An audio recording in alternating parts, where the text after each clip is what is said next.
జై శ్రీమన్నారాయణ. నేను మీ icon astrologer Gattupalli Suresh Babu. ఇప్పుడు జీవన శైలిలో మనం ఒకసారి గమనించినట్టయితే గనక ఒక చిన్న విషయం ఏమిటంటే గనక ఈరోజు మనం చూస్తూ ఉన్నాం, ఎంతోమంది చాలా వయసు వచ్చినప్పటికీ కూడా పెళ్ళిళ్ళు అవ్వకుండా చాలామంది ఉన్నారు. పోనీ అది ఒక పక్కన పెట్టేస్తే, పెళ్ళిళ్ళు చేసుకోకపోవడానికి గల కారణాలు పేరెంట్స్కి అతి ఆశ కావచ్చు, చేసుకునేటువంటి వారికి కూడా అతి ఆశ కావచ్చు. మరొకటి, పెళ్ళి అయిన తర్వాత వారి యొక్క ఆధీనంలో ఉండాలి, వారి యొక్క వాల్యూస్లో ఉండాలి అనే ఒక సంబంధంలో కావచ్చు. లేదు అంటే కనుక వీళ్ళకి ఫ్రీడమ్ ఉండదేమో అనుకునే విధంగా.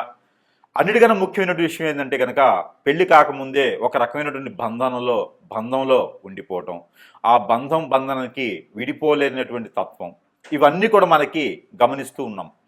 కానీ వీటన్నిటితో పాటు మరొక విషయం ఏంటంటే కనుక అటో ఇటో చేసి పెళ్లి చేసుకుంటారు, పెళ్ళి అవుతుంది. ఈ పెళ్లి చేసుకోవడానికి కారణాలు పెద్దవారి యొక్క బలవంతం, లేదా పిల్లలు ఇష్టపడి లవ్ మ్యారేజెస్, లేకపోతే ఒక అభిప్రాయాలు ఇంకోరికి నచ్చి చేసుకునేటువంటి విధానం, ఇవి పెళ్లి చేసుకోవడం. ఇకపోతే పెళ్ళి అవుతుంది, అటు ఇటుగానో విడిపోతారు. బంధాలు ఎన్నో ఉన్నా విడిపోతూ ఉంటారు. లవ్ చేసుకుంటారు ఎన్నో సంవత్సరాలుగా, పెళ్లి చేసుకుంటారు, విడిపోతారు. లవ్ చేసుకుంటారు, పెళ్లి చేసుకోకపోయినా విడిపోతూ ఉంటారు. ఇలాగా చాలామంది ఒక్కొక్కరు వాడికి బానిసైపోతూ ఉంటారు. ఈ విడిపోయినటువంటి తత్వంలో చాలా రకాల కారణాలు ఉంటాయి. కులము, మతము, ఆస్తులు, అంతస్తులు, మనస్సు, వేరేక పరిచయాలు, అభిప్రాయాల భేదాలు, ఆదాయం, డబ్బులు, పేరెంట్స్ విషయాలు, వాల్యూస్, ఇవన్నీ కూడా మనం చాలా రకాలుగా తీసుకోవచ్చు. దీంట్లో ముఖ్యంగా అటు ఇటు చేసి పెళ్లికి ముందున్నటువంటి బంధాలన్నీ కూడా విడదీసుకోను కొంతమంది పెళ్లి వరకే వస్తారు. ఎందుకు ఇలా చెప్తున్నాను అనుకుంటారా?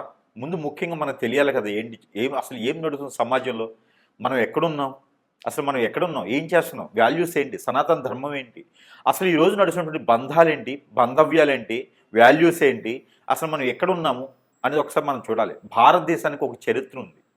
ఆ చరిత్రలో కుటుంబ వ్యవహారాలకి, ఆచారాలకి, ఒక రకమైనటువంటి వ్యవస్థకి వాల్యూస్ ఉన్నాయి. అటు 7 తరాలు, ఇటు 3 తరాలు అంటారు. అవన్నీ కూడా ఎక్కడికి వెళ్తున్నాం మనం? అవన్నీ ఏమవుతుంది? ఒకప్పుడు మనకి పెళ్ళిళ్ళు స్వర్గలోకంలో నిర్ణయిస్తారు అంటారు. మరి అలాంటి పెళ్ళిళ్ళు మరి ఈరోజు ఏమవుతున్నాయి? పెళ్ళికి ఎంత విలువ ఉంటుంది? సరిపోని పెళ్ళి అటు ఇటు కలిసి ఈ రోజు ఉన్నటువంటి జనావళి శ్రమస్సులకి ఒక 30% పెళ్లి చేసుకుంటూ ఉన్నారు నెమ్మదిగా. ఈ పెళ్లి చేసుకున్న వారు ఎంతవరకు నిలబడుతున్నాయి సంబంధాలు? పెళ్ళి అయ్యి పిల్లలు పుట్టిన తర్వాత విడిపోయారు కొంతమంది, పెళ్ళి అయ్యి కూడా ఎమ్మటే విడిపోయారు కొంతమంది. వెలిగేషన్స్, పొరుగు, ప్రఖ్యాత, హోదా, డబ్బు అన్నీ పోవటం, ఎన్నో రకాల సమస్యలు ఈరోజు మనం ఎదుర్కొంటున్నాము. ఒక బంధం అనేది ఏర్పడిన తర్వాత దేవుడు నిర్ణయించినటువంటి బంధానికి భార్యాభర్తల బంధం, అలాంటి భార్యాభర్తల బంధాన్ని ఈరోజు మనము హేళన చేయటం, ఈరోజు మనము ఆ భార్యాభర్తల బంధాన్ని ఎక్కడికో తీసుకెళ్ళటం లాంటివి జరుగుతూ ఉన్నాయి.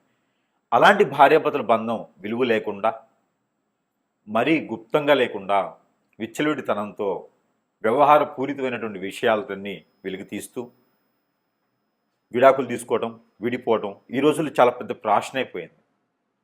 భర్త ఏదైనా ఒక మాట అంటే ముందు భార్య తరపునటువంటి పేరెంట్స్ ఒప్పుకోవట్లేదు.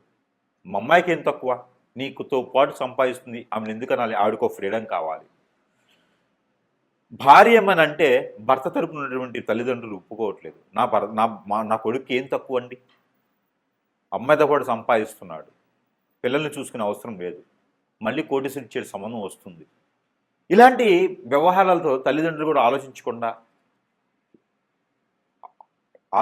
వారికి చెప్పకుండా ఉన్నటువంటి పరిస్థితి ఏర్పడతా ఉన్నాయి. ఇలాంటి విలువలు లేనటువంటి సంబంధాల మధ్యన మరి ఈరోజు ఉన్నటువంటి జీవనశైలి ఎలా ఉంది అంటే కనుక, అసలు భార్యాభర్తల బంధం ఎందుకు విడిపోతున్నారు? ఈ రోజుల్లో ప్రత్యేకంగా ఎందుకు విడిపోవాల్సి వస్తుంది? అసలు కారణాలు ఏంటి? అసలు ప్రభుత్వాలు ఏం చేస్తున్నాయి? మన రాజ్యాంగం ఏం చెప్తుంది?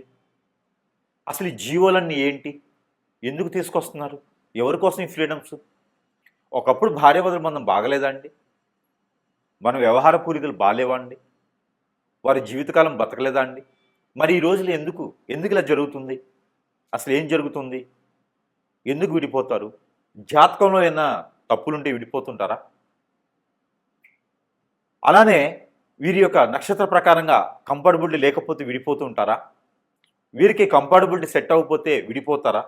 లేదా వేరే సంబంధాలు ఏమైనా ఉంటే విడిపోతారా? అసలు ఏ గ్రహము ఏ స్థానంలో ఉంటే ఇలాంటివి జరుగుతూ ఉంటాయి? ఒక్కసారి మనం ఆస్ట్రాలజీ పరంగా కొంత క్లుప్తంగా విషయాన్ని తెలుసుకునే ప్రయత్నం అయితే మనం చేద్దాము. దాంట్లో ముఖ్యంగా ఈ యొక్క ద్వాదశ రాశుల వారు పెళ్లి చేసుకున్న తర్వాత ఎందుకు విడిపోతారు? అసలు విడిపోయేటువంటి సందర్భం ఏమొస్తుంది? ఏ గ్రహం ఏ స్థానంలో ఉంటేనో, ఏ దశాంత దశలు నడిస్తేనో, కంఫర్టబుల్ లేకపోతేనో, లవ్ మ్యారేజ్ వలన, పెద్దల విషయాల వలన అసలు ఎందుకు విడిపోయేటువంటి తత్వం ఎందుకు వస్తుందనే దాని గురించి ఒక్కొక్కసారి రాశి ప్రకారంగా మనం గమనించినట్టయితే కనుక మనకి మరి ద్వాదశ రాశుల్లో ఒకటి సింహరాశి. ఈ సింహరాశి వారు కూడా విడిపోయేదానికి అంటే పెళ్ళి అయిన తర్వాత భార్యాభర్తలు ఎడబాటు రావడానికి విడిపోయేదానికైతే ఎక్కువగా ఆస్కారాలు కనిపిస్తూ ఉన్నాయి. ఎందుకంటే అందరిలోనూ ఉంటుందా అనేది చెప్పలేము. కాకపోతే గోచార ప్రకారంగా 2, 4, 6లో రవి కానీ, రవితో పాటు శుక్రుడు కానీ లేదా కుజుడు కానీ ఉన్నట్టయితే, లేదు స్వస్థానం నుంచి 2, 4, 6, 8, 10, 12 స్థానాల్లో కనుక కుజుడున్నా శని ఉన్నా కూడా ఎక్కువగా విడిపోయేదానికి. అలానే పెళ్ళి శని మహర్దశ కుజ మహర్దశలో చేసుకున్న వారికి ఖచ్చితంగా అయితే ఎడబాటు అయితే ఉంటుంది ఒకటి. రెండోది సింహరాశి ఈక్వల్ సింహరాశి వాళ్ళని చేసుకున్నప్పుడు వెడబాటులా ఉంటుంది తప్పితే వెడబాటు అవ్వదు. ఎప్పుడు కూడా కీచులాడుకోవడం గొడవలు ఆడుకోవడం అయితే కనపడుతూ ఉంటుంది. ఇక దీనితో పాటు భార్య మీద కన్నేసినటువంటి మూడో వ్యక్తి, భర్త మీద కన్నేసినటువంటి మూడో వ్యక్తి, వీరిద్దరి తరపున అయితే వెడబాటు భారం అయితే ఉంటుంది. ఎందుకు అంటే వారేదన్నా వీరి కోసము ఉమ్మడి కుటుంబం ఉన్న మంచి కుటుంబం నుంచి వచ్చినా అక్కడ సంసారంలో నిప్పులు పోసేదానికి మూడో వ్యక్తి ఎడబాటుగా ఉంటాడు. వారి వలన ఏదైనా హిప్నటిజం వశీకరణం లాంటి చేపించేసి వారిద్దరి మధ్యన వెడపాటు భారం చేసి వీరి వైపుకి లాక్కునేలా చేస్తారు. ఇవి ఒకటి కారణాలు ఇవన్నీను. ఇకపోతే వారి మనసును మార్చేదానికి ప్రయత్నాలు, వారు చేసేటువంటి కార్యాచరణలో ప్రయత్నాలు, ఇన్ని రకాలుగా సమస్యలు విడిపోవడానికి ఇన్ని రకాల కారణాలు ఉంటాయి. ఈ కారణాలు ఏ కారణమైనా ఉండొచ్చు. ఇక పేరెంట్స్ దగ్గర నుంచి అయితే ఎక్కువగా ఆశ ఉండటం, అల్లుడు మంచివాడు కాదు, కోడలు మంచిది కాదు అనే భావన స్వభావం. ఇకపోతే కంపాటబిలిటీలో ఎప్పుడైనా వ్యత్యాసం ఉండటం, ఇవన్నీ కూడా కారణాలు ఉంటాయి. ఈ కారణాల వల్ల విడిపోయేదానికన్నా ఎక్కువగా విడిపోయేది మాత్రము ఎవరి మీదైనా కన్ను వేయటం, ఎవరైనా మన మీద కన్ను వేయటం. ఈ రెండు కారణాల వల్ల అయితే ముఖ్యంగా విడిపోయేదానికి. ఆ కన్ను వేయడానికి గల కారణం మీ మీద చేయించేటువంటి చెడు క్రియలు. ఈ రోజుల్లో ప్రతి ఒక్కటి ఉన్నది, లేదు అనేది ఏం లేదు, ప్రతి ఒక్కటి ఉన్నది, ప్రతి ఒక్క తంత్రం ఉంది, ప్రతి ఒక్క మంత్రము ఉంది. ఇక మనం గమనించుకోవాల్సినటువంటి సమయం ఉంటుంది. ఇక ఇలాగ విడిపోయినటువంటి భార్యాభర్తలు దగ్గర అవ్వాలి అని అనుకున్న వారు ఎవరైనా ఉన్నారు అంటే కనుక వారిలో కొన్ని రకాల సిమ్టమ్స్ అయితే మనకు తెలుస్తూ ఉంటాయి. రోజు మనం కలిసి ఉంటారు కాబట్టి ఆ కలుసున్న వారి మీద సిమ్టమ్స్, వారి యొక్క లక్షణాలు అనేది మనకు తెలుస్తూ ఉంటుంది. ఆ లక్షణాలు కనుక ఏదైనా తేడాగా ఉన్నాయంటే కనుక ఖచ్చితంగా మన దగ్గర మంత్రోచ్చారణ చేసినటువంటి కొన్ని రకాల వస్తువులు లభ్యపడుతున్నాయి. అవి సరసమైనటువంటి ధరల్లోనే మీకు చెంతగా ఇచ్చేటువంటి సదవకాశాలు కూడా లభ్యపడుతుంది. కాబట్టి ఆ మేర ప్రయత్నం చేయండి. లేదు అంటే కనుక ఇక మీరు చిన్న ఏదన్నా సమీప దూరంలో ఉన్నటువంటి గురువు గారికైనా సంప్రదించాలి. ఇక మన దగ్గర ఉన్నటువంటి వస్తువులు అయితే కనుక ఒకటి ఇలాంటి ఒత్తులు ఉంటాయి. ఇది ఒక కోర్సు ఉంటుంది, 41 రోజు కోర్సు ఉంటుంది. ఈ ఒత్తుల్లో అనేక రకాల యంత్రాలు ఉంటాయి. మీ సమస్యని బట్టి యంత్రం ఉంటుంది, ఇది ఒక ప్రయత్నం చేయొచ్చు. ఇకపోతే ఇంట్లో కూడా అందరూ విడిపోవాలని చెప్పేసి అష్టదిబ్బందనం చేతబడి చేపిస్తారు. అలాంటి చేతబడులు ఇంటికి రాకుండా ఇంట్లో అన్యోన్యంగా ఆప్యాయతగా అనురాగంగా ఉండేలాగా ఉంటుంది ఈ యొక్క అష్టదిబ్బందనం ముడుపు. ఇది మనకు సింహద్వారానికి కానీ లేదా మన ఇంట్లో నేలలో బూడ్చిపెట్టుకునే దానికి కానీ పనికొస్తుంది. ఇలాంటివి మన దగ్గర చాలా రకాల ఇంకా వస్తువులు ఉన్నాయి. దీంతోపాటు ఇది సెంటు, ఈ సెంటు రాసుకోవడం వల్ల కూడా దగ్గరైనటువంటి దూరమైనటువంటి భార్య దగ్గర అవుతుంది, దూరం భర్త కూడా దగ్గర అవుతారు, పిల్లలు, జీవితం అన్యోన్యంగా ఉంటుంది. ఇంకా కూడా సమస్యలు ఉన్నాయంటే కనుక సంప్రదించవచ్చు. అలానే మీకు ఈ పరిహారాల ద్వారా కూడా కొంతమేర ఉపశమనం లభ్యపడుతుంది. ఇలానే కనుక విడిపోయినట్లయితే కనుక మీకు ఒక చిన్న పరిహారం కూడా చెప్తాను. ఆ పరిహారం చేయండి. కొంతమేర ఇదంతా కూడా గుడ్డిలో మెల్ల అనుకోవచ్చు. అంటే పూర్తిగా కళ్ళు లేని వాళ్ళకి కొంచెం మసలబారిన కళ్ళు ఉండి కళ్ళు పెట్టుకుంటే ఎట్లా ఉంటుందో అలాగ పరిహారాలు. ఇంకా పూర్తి దోషాలు పోవాలంటే మాత్రం ఖచ్చితంగా గురువుని కలవాల్సిందే. సమీప దూరంలో గురువుని గరిస్తే మీకున్న పరిష్కార మార్గం అయితే చూపించబడుతుంది. అయితే ముఖ్యంగా ఈ పరిహారం అయితే మీకోసం ప్రయత్నం చేయండి. ఇక ఈ ఒక రాశి వారైతే కనుక మీరు ఏం లేదండి, 5 బావిల నీళ్ళు అని ఉంటాయి, లేదా 5 చెరువుల్లో నీళ్లు తీసుకురావండి, లేదా 5 బోరుల్లో నీళ్లు. 5 ఇళ్లల్లో కాదు, 5 బోరుల్లో లేదా 5 బావిల్లో, బావి చెరువు అంటారు కదా, అట్లాగా 5 వాటిల్లో నీళ్లు తీసుకురావాలి. 5 చెరువుల్లో నీళ్లు తీసుకొచ్చి ఒకటిగా చేయాలి. ఒక దాంట్లో కలుపుకోవాలి. కలిపినటువంటి దాంట్లో కుంకుమ పువ్వు, పన్నీరు, జాజికాయ, జాపత్రి, అనాస పువ్వు, దాల్చిన చెక్క, మిరియాలు, అలానే ఇంగువ, ఇవన్నీ కూడా కలగలిపి ఒక్క తమలపాకులు 2 ఇవి కూడా వేసి మిక్సీ కొట్టాలి. మిక్సీకి వేసి దాన్ని అంతని కూడా పేస్ట్ చేయాలి. ఈ పేస్ట్ చేసింది ఈ పాలలో కలపాలి. తగినంత తేనె కలపాలి. కలిపినటువంటి మిశ్రమాన్ని ఎక్కడైనా సరే దానిమ్మ చెట్టు లేదా సీతాఫల చెట్టు లేదా వేప చెట్టు, రావి చెట్టు, ఈ 2 కలగలిపి ఉన్నటువంటి సమయం, అక్కడ స్థలం, వాటిలో గురువారం రోజున, శుక్రవారం రోజున సాయం సంధి వేళలో అభిషేకం చేసి మట్టి ప్రమిదిలో, అభిషేకం అంటే ఆ చెట్టు పాదిలో పోయటం, 3 సార్లు తిరుగుతూ పోయాలి. అలానే ఒక పసుపు కలర్ దారం కానీ, 7 పోగులు వేసినటువంటి వైట్ కలర్కి పసుపు రాసినటువంటి దారం కానీ ఆ చెట్టుకు కట్టాలి. 7 పోగులు 7 సార్లు తిరిగి చుట్టూ కట్టాలి. అది వేసి కనుక అక్కడ చెట్టు కింద మట్టి ప్రమిదిలో 2 ఒత్తులేసి ఆవు నెయ్యితో లేదా కోకోనట్ ఆయిల్తో దీపారాధన చేయాలి. లేదా నిమ్మకాయ తొడిమి ఉంటుంది కదా, అది నిమ్మకాయ తొక్క, అదే వెనక తిప్పేసి కోకోనట్ ఆయిల్ వేసి దీపారాధన చేయాలి. ఇలాగా 3 మాసాలు 3 సార్లు చేస్తే వారంతో సంబంధం, నక్షత్రంతో తిథితో సంబంధం లేదు. గురువారం లేదా శుక్రవారం చేయండి. మాసానికి ఒకసారి ఏం చేయండి. పౌర్ణమి ముందు వచ్చేటువంటి శుక్రవారం, గురువారం చేస్తే చాలా మంచిది. ఇలాగా 3 మాసాలు 3 సార్లు చేయాలి. స్త్రీ పురుషులు ఇరువురు కూడా చేయొచ్చు. ఇది ఎందుకోసం పరిహారం మీకు చేసి ఆ ప్రమిది కింద మీ సమస్య భార్యాభర్తల మధ్యన ఏముందో, ఎందుకు గొడవలు అవుతున్నాయి, ఏదైనా అఫైర్స్ ఉన్నాయా, ఏదైనా సమస్య ఉందా, ఆర్థిక సమస్య, ఆరోగ్య సమస్య, లేకపోతే మాట వినట్లేదా, ఇవన్నీ కూడా సమస్యని ఒక వైట్ పేపర్ మీద కాటుకతో, కాజల్తో అయినా రాయండి. మీ భాషలో మీరు రాయండి. రాసి 4 మడతలు వేసి మీకు ఆ ప్రమిది కింద పెట్టండి. ఆ ప్రమిది కింద పెట్టేటప్పుడు మోదుగాకు అని ఉంటుంది. ఆ మోదుగాకు వేయండి. మోదుగాకు పైన ఈ పేపర్ పెట్టండి. ఈ పేపర్ పైన ప్రతిమ పెట్టి దాంట్లో దీపారాధన చేయండి. ఇలా 3 వారాలు 3 మాసాలు చేయండి. దీని ద్వారా విడిపోయినటువంటి వారు కలుసుకునే దానికి చాలా అవకాశం ఉంటుంది. కాబట్టి ఈ ప్రయత్నం మీకోసం. ఈ పరిహారం అయితే ఖచ్చితంగా మీకోసమే. ఈ రాశి వారైతే కనుక ఒక జాజికాయ తీసుకోండి, తెల్ల జిల్లేడు ఏరు చిన్నది, నల్ల ఉమ్మెత్త ఏరు చిన్నది, ఈ 3 తీసుకోవాలి.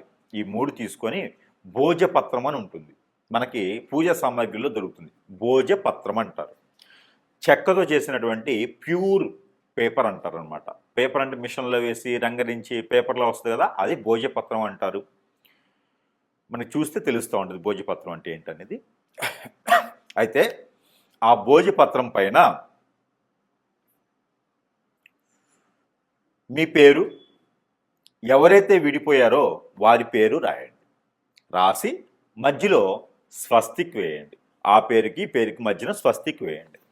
స్వస్తిక్ వేసి చుట్టూతా కూడా ఇంటూస్ గీయండి. ఇంటూ అష్టదిగ్బంధన అన్నట్టుగా 8 ఇంటూ గీయాలి.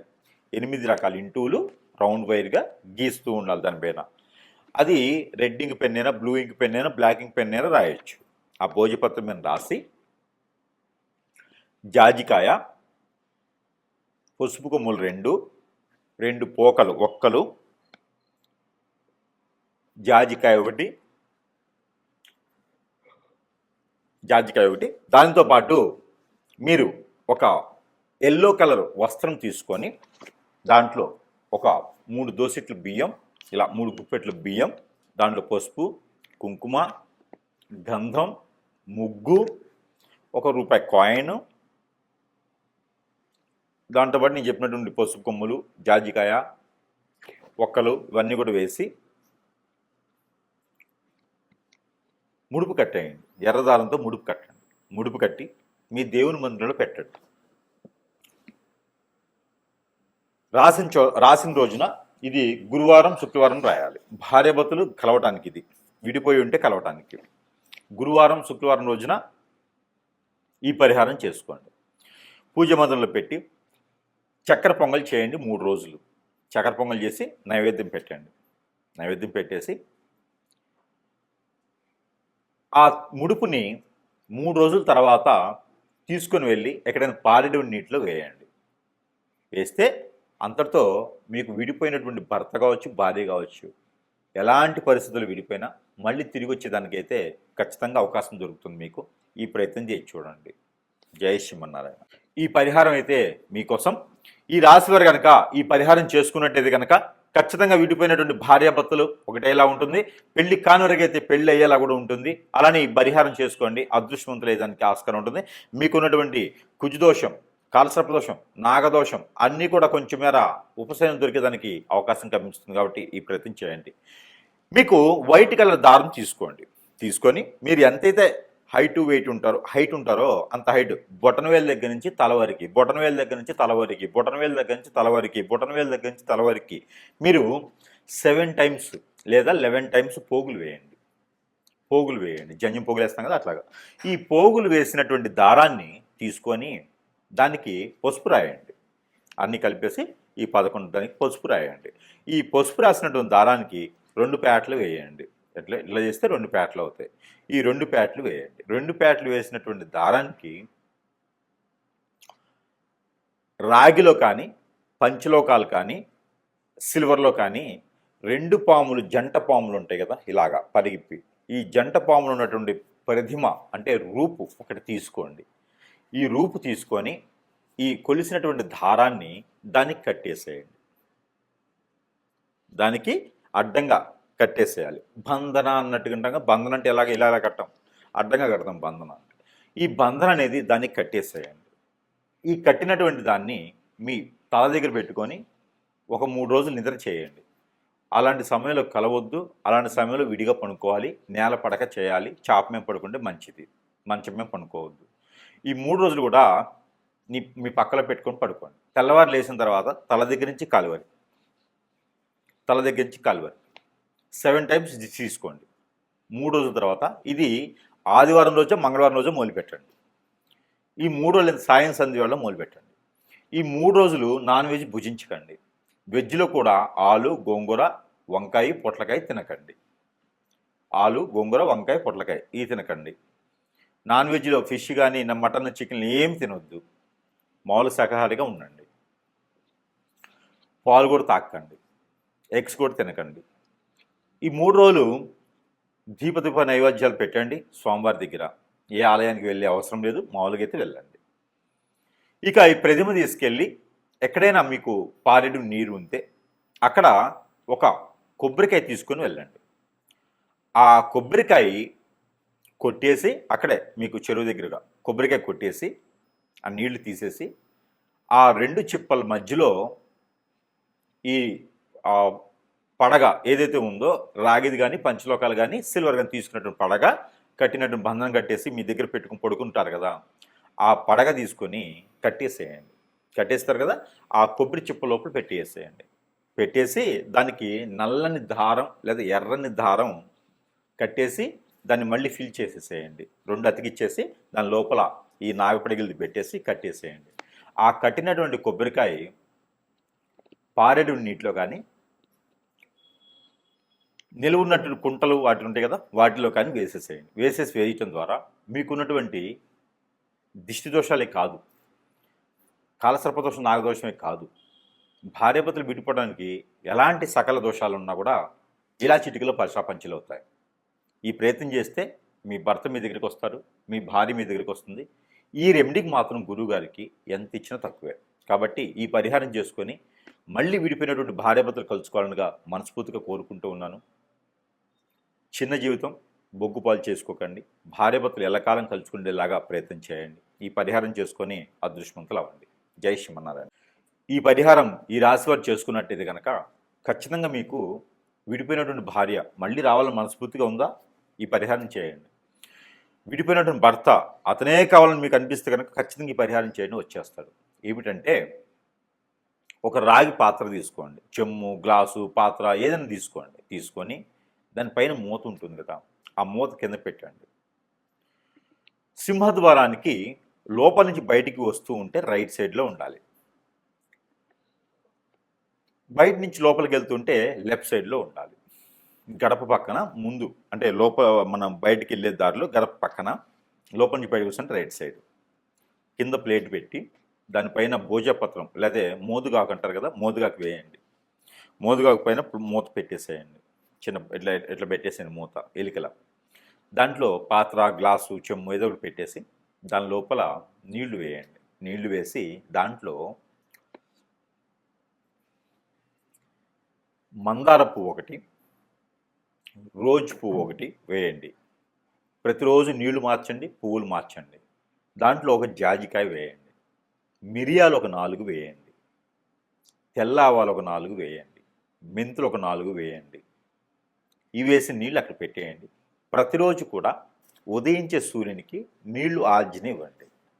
ఇది వేరు, ఇది వేరు, 2 చేయండి.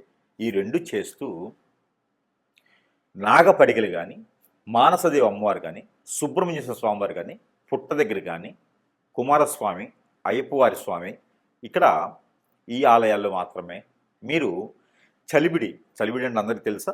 తెలియకపోతే బియ్యం పిండి, బెల్లం కలిపినటువంటి బియ్యం పిండిలో సజ్జలు ముందు రోజు నానబెట్టి, 1-2 గుప్పెళ్ళు సజ్జలు నానబెట్టి అవి ఒక వస్త్రంలో, కాటన్ వస్త్రంలో కడితే చిన్న చిన్న మొలకలు వస్తాయి. తెల్లవారిన తర్వాత 4 గంటలు నానిన తర్వాత కడితే మొలకలు వస్తాయి.